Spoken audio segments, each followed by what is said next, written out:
All right, everyone. Hello, hello, hello. We are now about to do homework 6. Let me share my screen. In 3, 2, 1. Yeah, you can see my screen.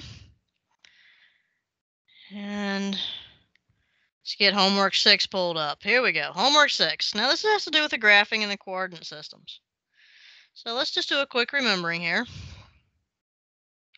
Let's do a quick remember. All right. The horizontal is your x-axis. The vertical is your y-axis. It's divided into quadrants 1, 2, 3, and 4. All right. We have ordered pairs called x, y. The x's are positive in the first quadrant, and so are the y's, because positive numbers go up. They go to the right. In the second quadrant, our x's are going to be negative, because negatives go left, and our y's are still going up. In the third quadrant, our ordered pairs are going to both be negative, because x is negative and y is negative. And in the fourth quadrant, x is positive, y is negative, because x is going in the positive direction and y is going down, which is negative. Where the x and y axis meet is called the origin. And that's actually the 0, 0 ordered pair, because when you're at the origin, that's where everything starts counting. And you can see on this graph over here of Denver, Seattle, Boston, Dallas, Atlanta, and Phoenix that 0, 0 starts in the center, positives go to the right and up, negatives go left and down. All right. They want us to give the location of Denver, so we find Denver, which is actually just the dot, not the whole thing. It's just the dot there. We find Denver. There we go, Denver. And notice an ordered pair is written XY. The x comes first and then the y. So we read the horizontal axis first. There's your x, there's your y. We read the horizontal axis first, which in this case is -7. It's in between the 6 and the 8. And over here on the y-axis, it's between, see if you want to take it, you can make a rectangle out of it, and hence it's called the rectangular coordinate system.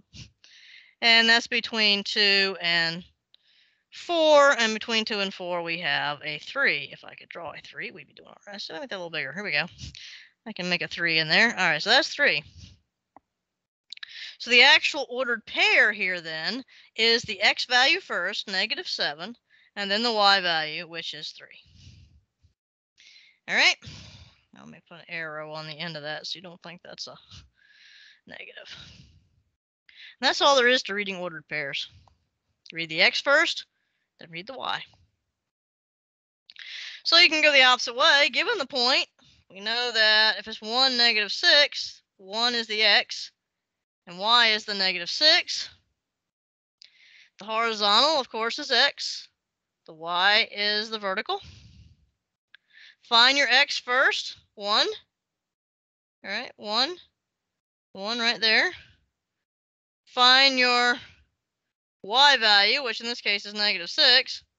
That's here. And find out where they intersect.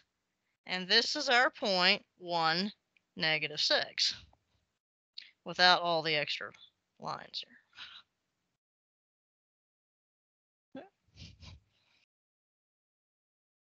It's in the intersection of 1 and -6. For each ordered pair, determine whether it is a solution to 2x plus 9y equals 13. Now you might remember a while ago we were doing solving and we had either an answer or there was no solutions, or there was all real solutions. So the same thing can happen here. Sometimes there's no solution when you plug these things in. So we're given the equation that 2x 2x plus 9y equals 13. And we're given ordered pairs, x and y. So in the first one, x is 7. So we want to check 2 times negative 7. 2 is kind of lost up there. All right. And y, whoops, that's a bad plus sign. Sorry. 9 times y, and we're told that y is 3. We want to check, so we put a little question mark over our equal sign, because we don't know whether that's true that it equals 13. Well, this is going to be negative 14 plus 27. And indeed, that is 13. So yes, that is a solution. All right, so we're going to try it for this ordered pair now. Same thing, 2 times the x value, which is negative 8, plus 9 times the y value, which is 0. And we want to check, so we put an equal sign, a question mark up there. Is that equal to 13?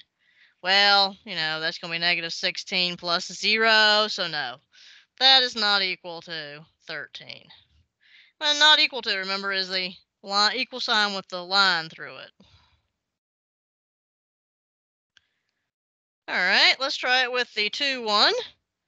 So that's still going to be 2 times x, which is 2, plus 9 times 1. Does that equal 13? Well, that's 4 plus 9. Yes, it does. That equals 13. So yes, it does equal 13. And we got our last one. So what is it? 2 times x, which is 4, plus 9 times a negative 5. Kind of got an idea. It's not going to equal 13, but let's just see. 8 minus 45. No, that doesn't equal 13. So no. Equals some kind of negative number, but it's not 13. So that's how you do those. Just plug it in and see if you get the number on the right. Find an ordered pair that is a solution to the equation. All right, so equations with two variables, and the variables have exponents of 1, right? Our variables have exponents of 1. These create lines into space or in a quadrant system like we're used to seeing. All right. Okay, so that means there are infinitely many solutions.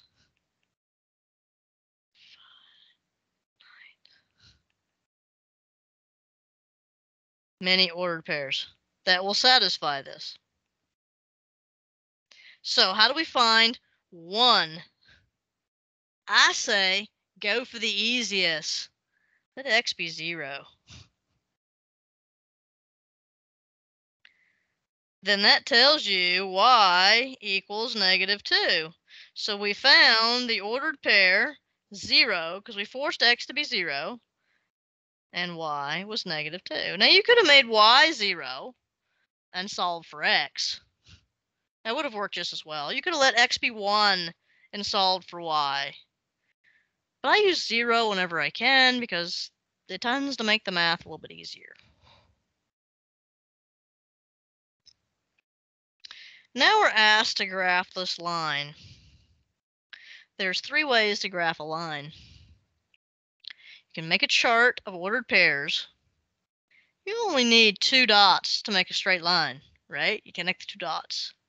We try to get a third dot just to make sure, or a third point, I should say, or a third ordered pair, to make sure we didn't mess up. And if all 3 lay on a line, we're good. If it's not a straight line with 3 of them, one of them's wrong and we made a mistake somewhere. Since this is written in standard form, this is standard form. Well, just about standard form, I think. I'm going to call it standard form. Yeah, that negative on that x might make it not standard form. I don't know. The negative 3 might be an issue, but it's close enough. I would make a chart. I would choose 3 x's. Personally, I like to choose -1, 0, and 1 because I like to multiply by ones. Ones and zeros. We're going to find out what is our y. We might need a little room here. So -3 times the x value we chose. We can choose any 3 we want. Well, we kind of want to make sure we keep it on our... We don't want our x's to be so crazy that they go off the screen here. Okay, so we want to keep it within, 8 and -8. But we don't need anything crazy. Plus y equals 3. Oh, me. I should have done that over here, I guess. All right, okay. Just gave us a little more room. All right. I got this. So that's 4. No, it's not. 3 times 1 is 3. I like to multiply by 1. 3 plus y equals 3, so y is 0. So that gives us the ordered pair -1, 0, right? Gives us the ordered pair -1, 0. Okay. All right, if we let 0 be x, then that's -3 times 0 plus y equals 3. We always go back to our original. That's what we put in here. So y is 3. So that gives us the ordered pair 0, 3. Now we could stop there, but again, we want that checkpoint just to make sure we didn't make a mistake. So we'll let x be 1. That's -3 times 1 plus y equals 3. So that's -3 plus y equals 3, so y equals 6. So that gives us the point 1, 6. So we've got -1, 0. So remember, look at the x first, right? So -1, 0 is going to be right on the axis there, because 0 means I haven't moved anywhere. The next point, 0, 3. So 0 on the x is at the origin, and then I go up 3. So it's always good to label these points. Ordered pair with ordered pairs, so no one has to really kind of guess where you are, especially if you're in a presentation, business presentation, and you're trying to explain things, or even a science presentation. Label your graphs so no one has to squint and try to figure out what it says. All right, then 1, 6. So x equals 1, and then we go up to 6. That looks like a straight line to me. No strange outlying things. And there'll be a button to push to find those dots. And then there'll be a button to push to make the line on your graph. There it is. All right, now we want to graph the line y equals -5. There's no x values. So no matter what you choose for your x value, doesn't matter, your y value will always be -5. It's not influenced by your x. So -1, -5. 0, -5. 1, -5. If you put in 2, you get -5. You see, it's going to be that line, that horizontal line at y equals -5. The x does not influence it. Question 7 of 19. All right, we're getting there. We want to find the y-intercept and the x-intercept. Watch out, sometimes they'll ask for the x first and then the y. So make sure that you're careful with that. They want answers as exact values, and do not use ordered pairs. Y-intercept, just put the y-intercept value down. X-intercept, x-intercept value. Okay, so what do we got to remember with this? Remember, if you want the x-intercept, let y equal 0. Guess what happens for the y-intercept? You got it. We're going to let x equal 0. All right, so we got two problems to work here. we're going to let y equal 0 here. So negative 5x plus 8 times 0 equals 14. So that's negative 5x equals 14. So x equals a negative 14 fifths. X, so that's your x-intercept, negative 14 fifths. And now we'll let y be 0. We did. Now we'll let x be 0. Negative 5 times 0 plus 8y equals 14. So that tells us y equals 14 eighths. You're going to want to simplify that to 7 fourths. So y is 7 fourths.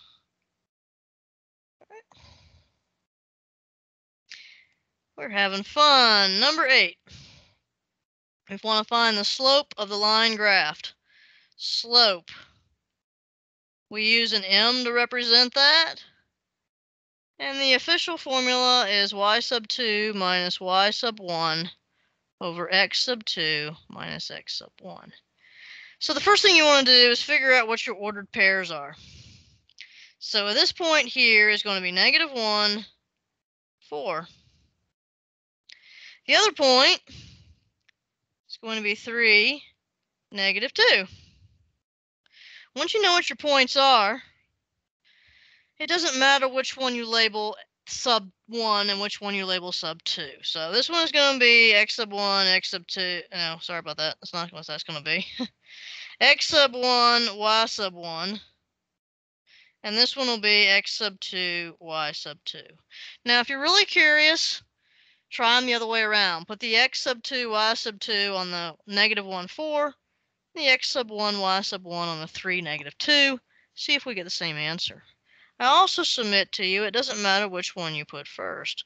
We can also subtract it y1 minus y2 over x1 minus x sub 2.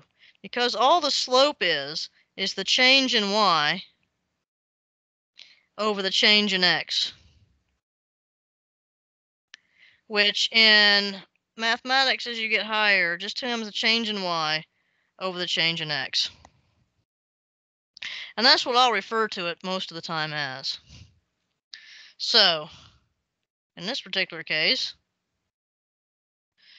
the change in the y's is going from a 4, changing down to a negative 2. And the x's are changing from a negative 1 down to, or over to, a 3.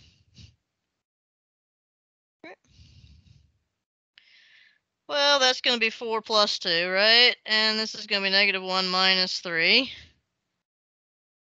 And that's going to be 6 over negative 4. Pull the negative out front, so it's negative 3/2 is our slope. Yay.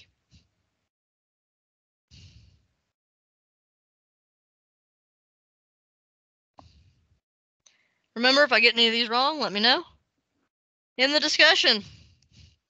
Who knows, I may do one wrong just to see if you're watching this stuff. All right, so we want to find, in question 9, we want to find the slope and the y-intercept.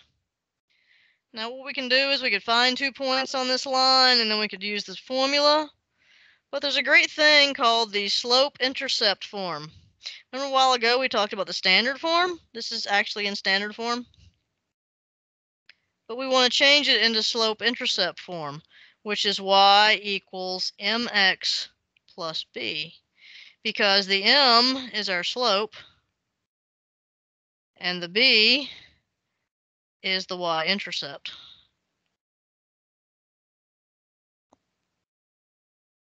So all we have to do then is solve for y. Solve for y. So we'll add the 8x to both sides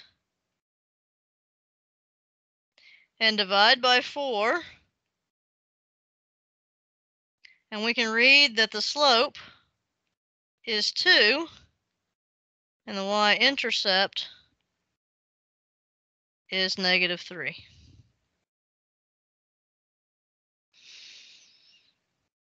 It's really and truly a lot in math is just knowing where things are and where they go and how to get them there.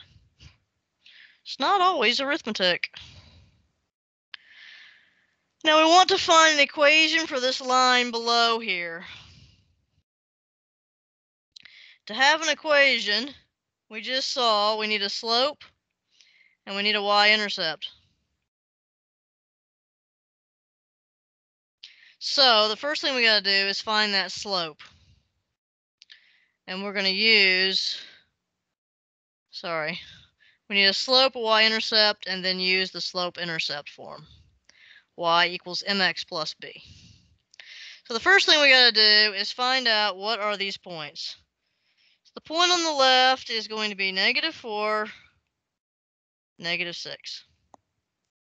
The point on the right is going to be 6, -4. Again, it doesn't matter which way you label them. I just tend to do the ones on the left or the top, and then the right or the bottom is the 2's. I'm going to just use my slope formula that's going to be so useful in future math classes. Change the y, change the x. Okay, so y starts out as -6, and it changes to a -4. Right. And the x starts out as a -4, and it changes to a 6. Alright, so that's -6 plus 4 over -4 minus 6. So that's -2 over -10, -10, which is 1/5. Alright, that's the slope. Now we're going to use y equals, can't really read what the intercept is there, so we're not going to try to figure it out. We're going to get it by math. Use y equals mx plus b. We can use then, choose a point.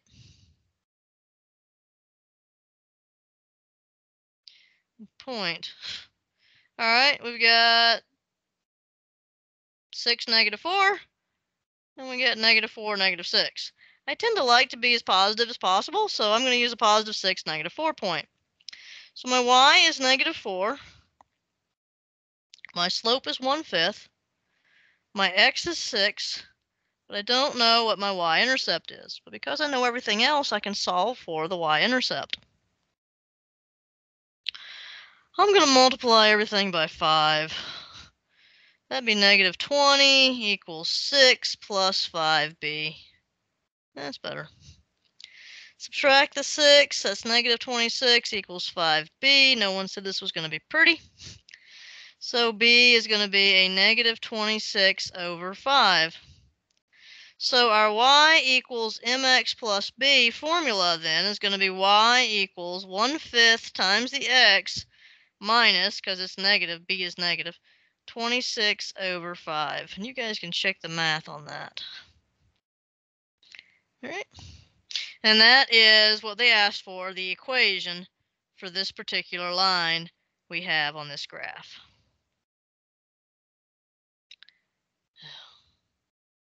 All right. Now they want us to write equations for vertical and horizontal lines passing through the point 5, 0.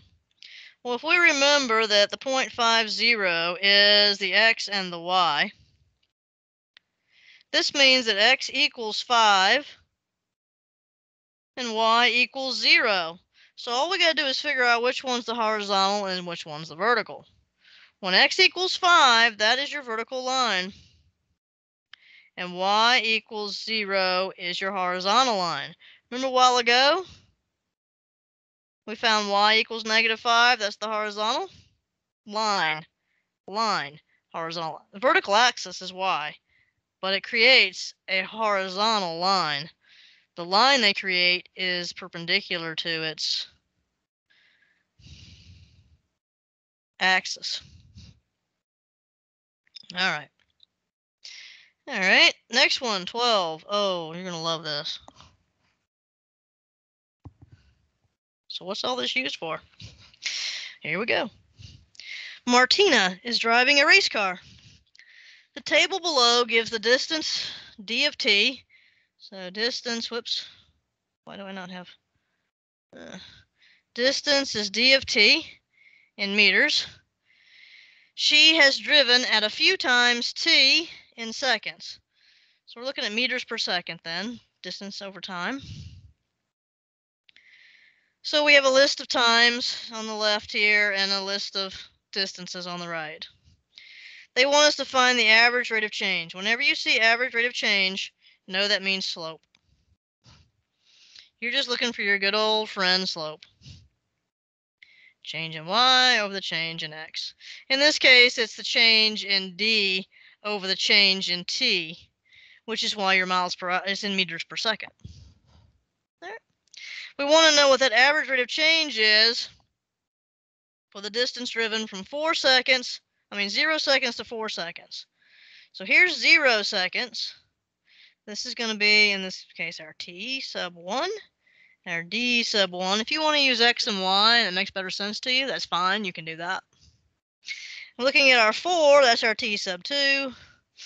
And 147.6 is our d sub 2. So the change in the d, these two are 0, so I'm going to keep it positive. 147.6 minus 0 is the change in d. The change in t, we've got to go the same way then. 4 minus the 0. So we want to grab a handy dandy calculator for that one. Although I probably could do it in my head. I just don't feel like it right now. It's now 1:05 a.m. And I really wanted to get these done once I figured out how to make these videos for you guys. Divided by 4. 36.9. So it's 36.9 meters per second. Now we want to find the average rate of change. So again, that is also going to be the slope from 6 seconds to 9 seconds. So this time 6 is going to be our t sub 1. 185.4 is going to be our d sub 1. 9 is going to be our t sub 2. And 287.1 is going to be our d sub 2. So for this problem, it would be, let's do it here, scroll up, 287. I want to keep it positive, so I'm going to go with the positive numbers. 287.1 minus the 185.4. Just remember you go the same way with the other ones, so it'll be 9 minus 6. So grab your handy dandy calculator. 287.1 minus 185.4 equals, divided by 3, because 9 minus 6 is 3. That's 33.9. So you can see that her average rate of change, or her speed, in this case, velocity, has changed. It's gone down as she's gone further on, racing the car. So her speed has not gone up, it's gone down. Her velocity. Alrighty. Consider number 13. Consider the line 5x plus 7y equals -8. We want to find the slope of the line parallel and the slope of the line perpendicular. So we want to remember parallel slopes are the same slope. Perpendicular slopes, are negative reciprocals. Negative, change the sign. Reciprocal, flip the fraction. What if it's not a fraction? Can't you make any whole number a fraction, putting it over 1? Alright, so the first thing we need to do then is to actually find the slope. And we do that by solving for y, right? So 7y equals a -5x minus 8. Divide by that 7, so -5/7 x minus 8/7. Okay, so we got our slope, right? That's our slope. So the slope to the parallel line is what you see. It's the same thing. So parallel slope is negative 5/7. Perpendicular, it's hard to spell, slope is the negative reciprocal. So change the sign, make it positive, and flip it 7/5. And we are done. Isn't this fun? Now they're going to take it a step further. And once you find that parallel and perpendicular slope, then they want us to create perpendicular lines and parallel lines. Says that note that a graphing calculator may be helpful in checking your answer. If you don't have a graphing calculator, you might look at Desmos.com. If you don't know about that one.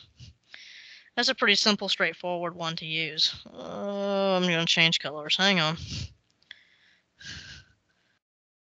Blue for this one. All right, perpendicular line, parallel line. Desmos. DESMOS.com.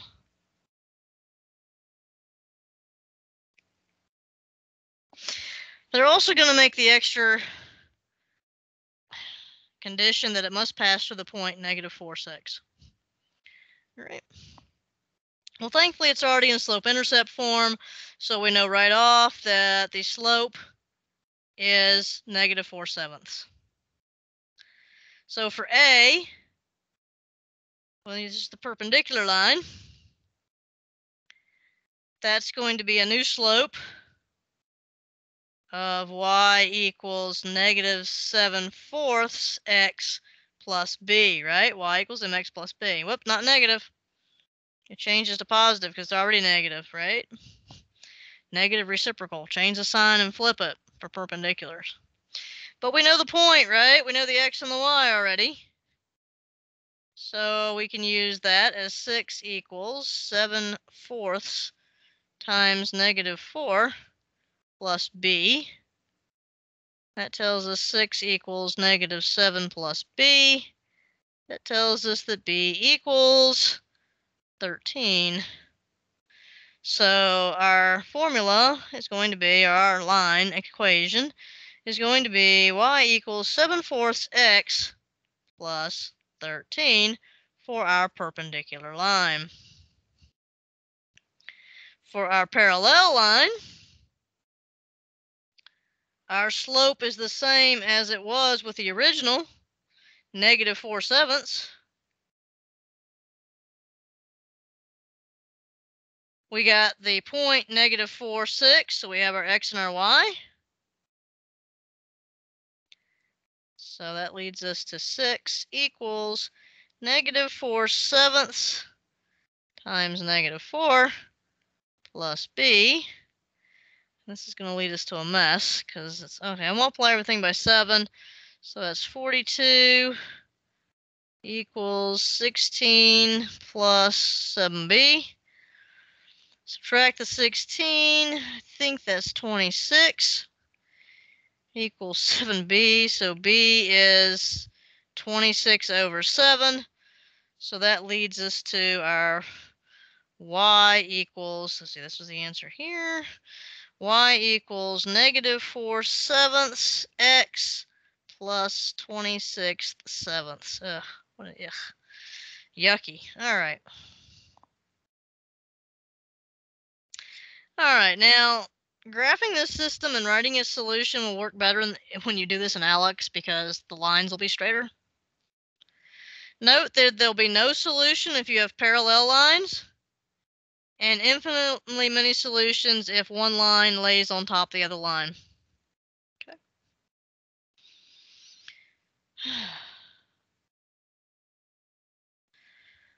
I'm just going to take a break here for a second. All right, so that's 15 out of 19. We're going to make this. Okay, so for this one, we can find the ordered pair. Let x be 0. Solve for y.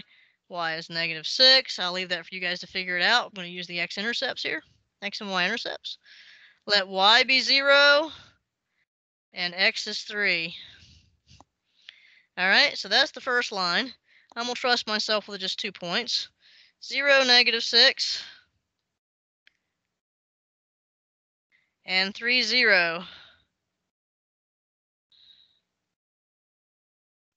And if I could draw straight, this would be a straight line. Again, this is going to get a better answer on Alex because the lines will be straighter just because it's a computer. This one, we know the slope is negative 1/4, and we know our y-intercept is 0, 3. So we're going to start at 0, 3 as our y-intercept.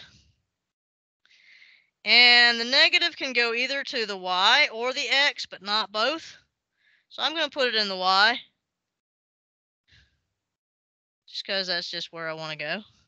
So negative 1, it's going to move me down 1. And then I'm going to run. Yeah, I'm going to move in the x, positive 4. 2, 3, 4. Right there. All right. So I started at 0, 3. And I moved my y a negative 1. So that means my y changed to a 2, right? And I moved my x a positive 4. So that went to 4, 2, and that is where my point is. And that's probably where it crosses. So where it crosses, 4, 2 is the solution. Right?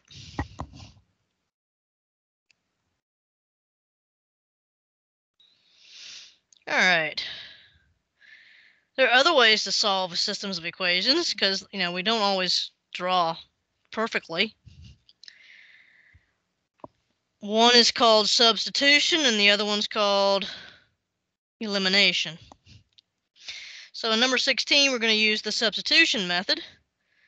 Notice they've already solved y for us, so we just need to put that in for our y.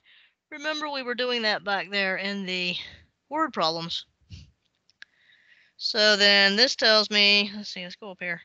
I have 3x minus 5y, but y is 2x plus 2 equals negative 17. Distribute the negative 5, get negative 10x and negative 10. Combine like terms.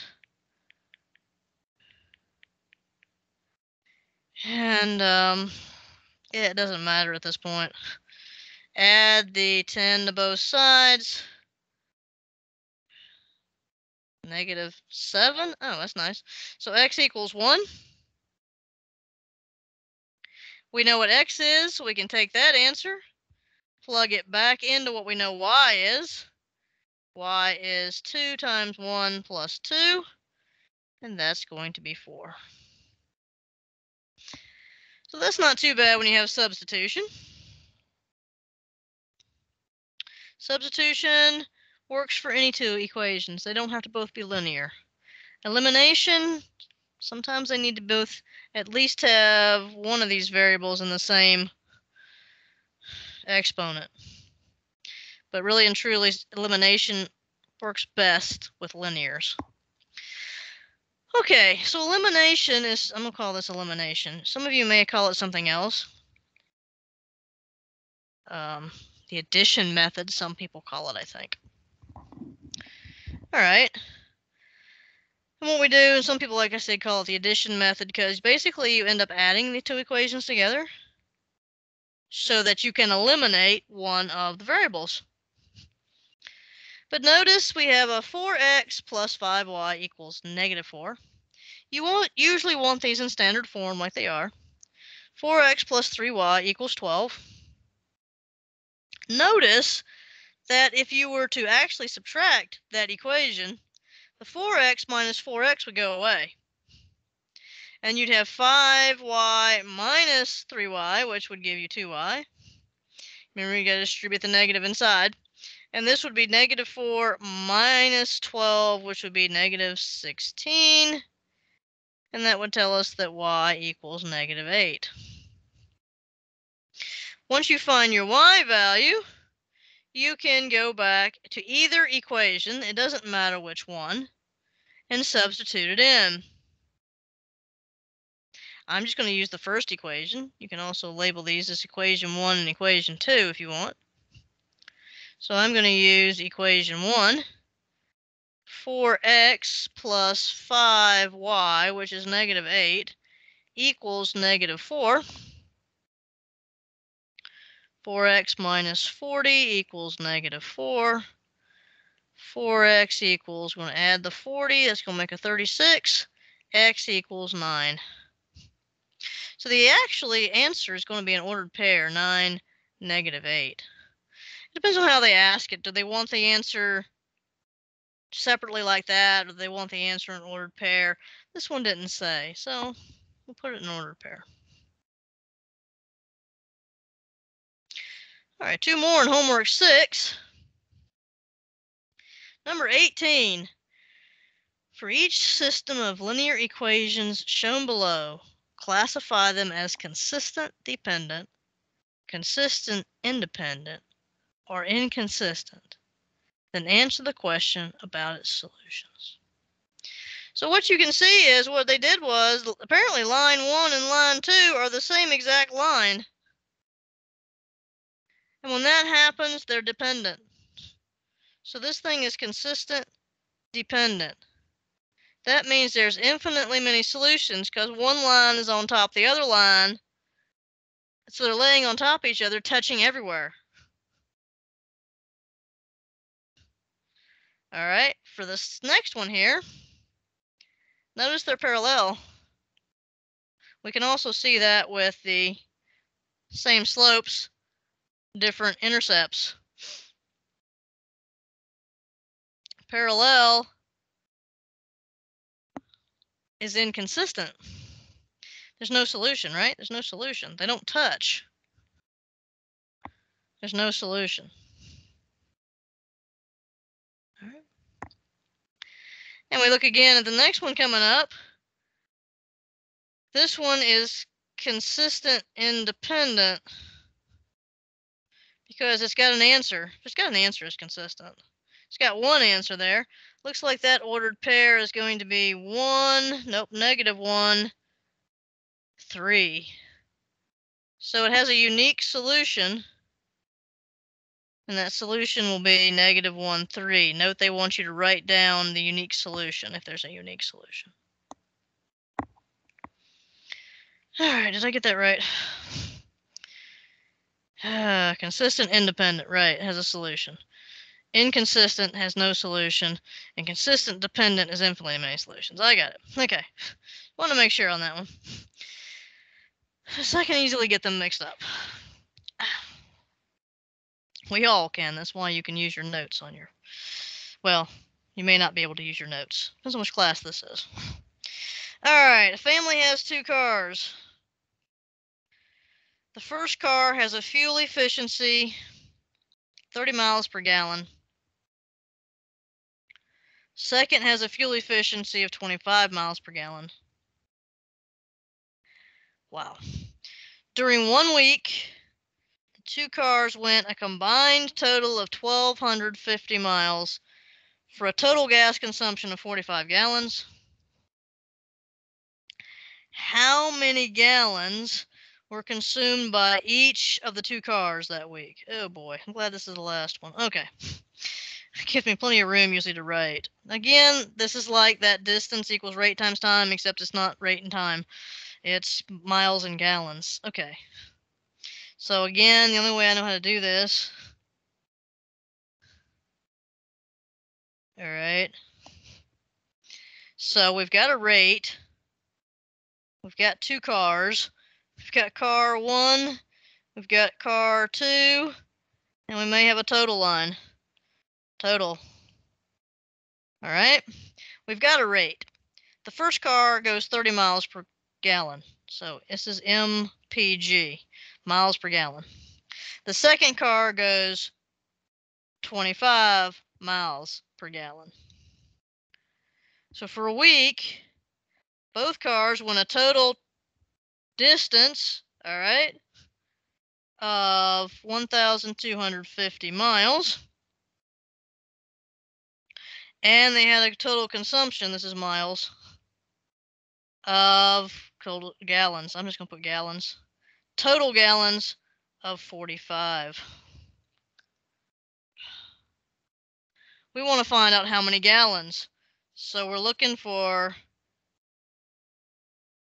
the gallons. Car 1, we'll let it be X gallons, and car 2 will be Y gallons. So we've got one formula right here already.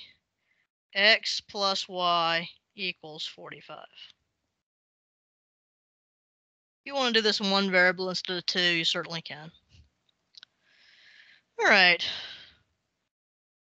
We also know that if you multiply the rate times the gallons, 30 times X, it will give you the distance. Great. If you know you can go 30 miles per gallon and you've used up 5 gallons, you're going to go 150 miles, right? So 30 times X. Same thing for car 2. It's 25 times Y.